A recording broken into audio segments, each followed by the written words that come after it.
Welcome to the instructions video for the Coefficient of Consolidation Interactive Calculator.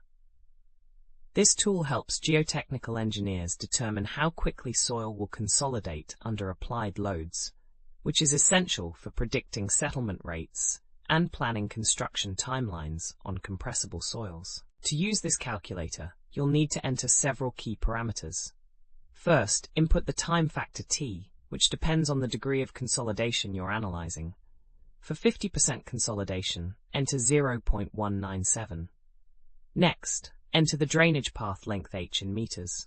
For a doubly drained clay layer of 4 meters total thickness, enter 2 meters as the drainage path.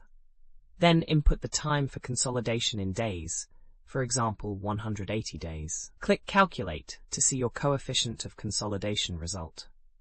The CV value is displayed in square meters per second, which tells you the rate at which excess pore water pressure dissipates from the soil.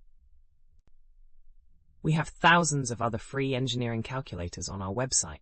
Head over and check them out.